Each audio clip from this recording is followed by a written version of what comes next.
Joining us to discuss the day's top stories, Andrew Clennell, the New South Wales political editor at The Australian. May I first say welcome aboard, Andrew. Good to have you with us from next year. Looking forward to it, mate. Yeah, now let's go to our top story for the day. It is the some $1 billion that the government is spending as part of its drought rescue package. What are your thoughts on this? Well, my thoughts are, is this enough? You know, There's no cash handouts there. The people in government tell me that, well, the Nats never asked for cash handouts. They asked for money to go to councils, and they feel that sort of request has been met in terms of the roads funding there and the moving funding from the Regions Fund. So they think, you know, in essence, the story Laura got the other week, the Nats were after $1.3 billion, 650 of which was federal. So there's sort of about 400 or 500 of that sort of money in this package, plus the interest-free loans. You just don't pay interest at all for a couple of years. And the suggestion to me is that if the drought were to continue, it'd be even past that couple of years, it'd be extended again. I think the main thing you can take out of this is if it doesn't rain, this isn't the last drought announcement by Scott Morrison.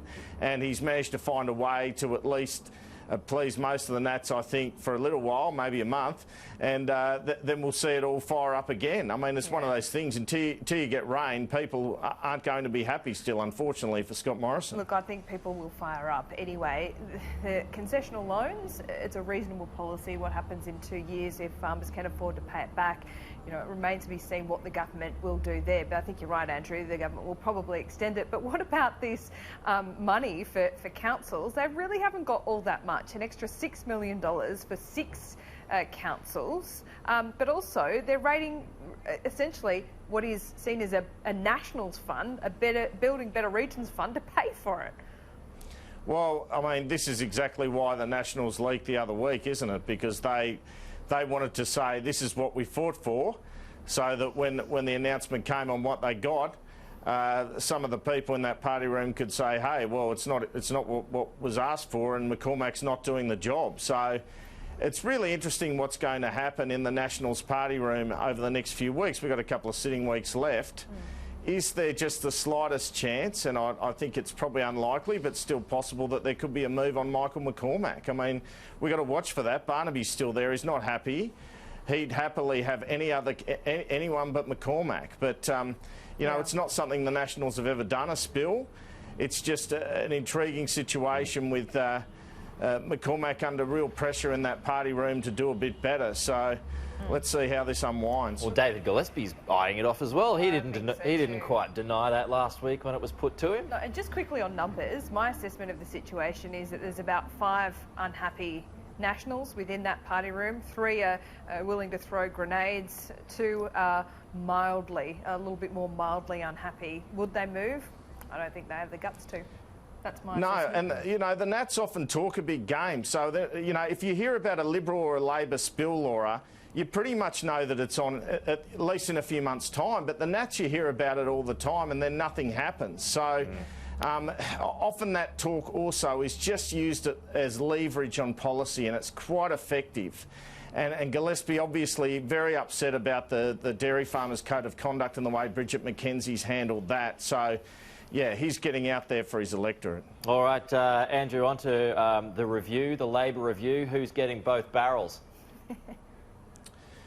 Well, I mean, I don't need a 6-month review to tell you what went wrong. I mean, I don't need Craig Emerson and, you know, Jay Weatherall, and neither did Albo, as far as I'm concerned. I mean, I can't believe he didn't say franking credits dead, buried and cremated straight after the election. That's what he should have done politically. And it's pretty simple, really. It's Bill Shorten, it's Chris Bowen and his franking credit statement, it's franking credits, it's negative gearing, and it's Adani, and it's a failure of the campaign. So that's what it'll all say. Do you really Obviously, think it was people... Bill Shorten? I mean, I go back to Tony Abbott. He was deeply, personally unpopular. He still won. Why was Bill Shorten different?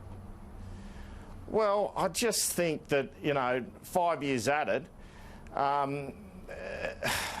it's a good question, but ultimately a more popular leader would have got there. I don't think there's any doubt. I don't think you can also not look at Shorten's performance during the election campaign when he couldn't answer those climate change questions. I mean, the guy looked tired. You know, Morrison looked energised. So people have never liked him. And it's interesting, I'll be interested, there's a bit of a square up in the review from Craig Emerson, because I think he was about the only guy getting up there and on the morning that Gillard became PM and saying this shouldn't happen.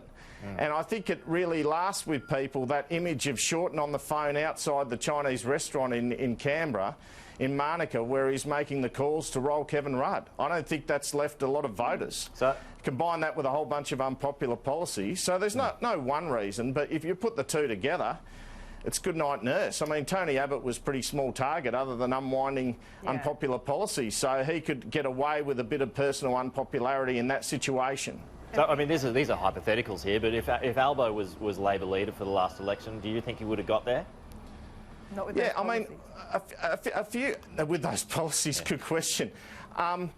Probably not. And the reason, I think 6 months ago I might have had a different answer on that, but he just hasn't performed well in my view. And I think that's a view of a lot of people down there on both sides of politics. They're surprised that Albo hasn't fired up, and they thought he'd be a lot better.